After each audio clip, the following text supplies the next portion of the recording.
جب مچھلی کو ذبح نہیں کیا جاتا تو یہ حلال کیسے ہوئی؟ سائنس نے غیر مسلموں کے سب سے بڑے سوال کا جواب دے دیا۔ ایسی حقیقت کے جان کر آپ بھی بے اختیار سبحان اللہ تعالیٰ کہہ اٹھیں گے۔ اسلام نے حلال کھانے کا حکم دیتے ہوئے حرام کھانے سے منع کیا ہے اور ایسے جانور کا گوشت استعمال کرنے کا حکم دیا ہے جسے اسلامی طریقے سے ذبح کیا گیا ہو۔ غیر مسلم نہ صرف حرام گوشت استعمال کرتے ہیں بلکہ اسلام کے اس حکم سے متعلق مچھلی کی مثال پیش کرتے ہوئے یہ سوال بھی اٹھاتے ہیں کہ اسے ذبح نہیں کیا جاتا تو پھر یہ کیسے حلال ہو گئی؟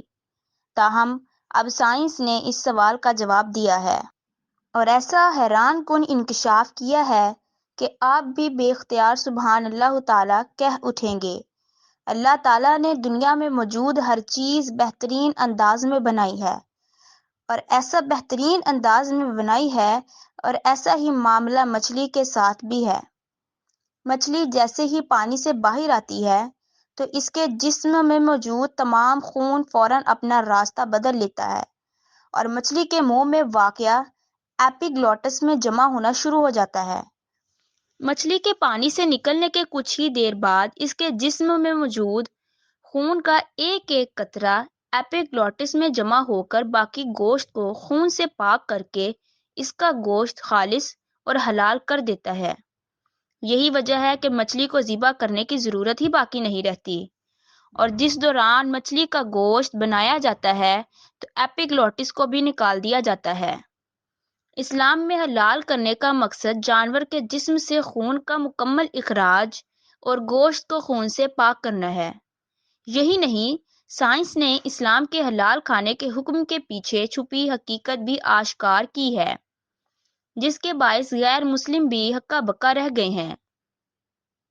کیونکہ جب کسی جانور کو ذبح کیا جاتا ہے تو اس کے دل اور دماغ کا رابطہ ختم نہیں ہوتا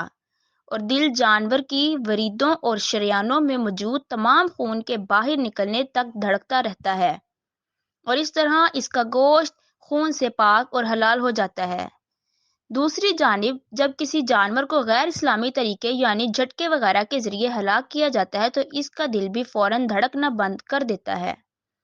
اور یوں جسم سے خون کا اخراج ہو ہی نہیں پاتا۔ سائنسدانوں کا ماننا ہے کہ مختلف قسم کی سنگین بیماریاں پیدا کرنے والے جراثیموں اور بیکٹیریاز کی افزائش کے لیے خون بہترین چیز ہے اور جب جانور کے جسم سے خون کا اخراج نہیں ہوتا تو یہ گوشت کو ہی خراب کر دیتا ہے اور جب انسان اسے کھاتے ہیں تو بہت سی بیماریوں میں مبتلا ہو جاتے ہیں۔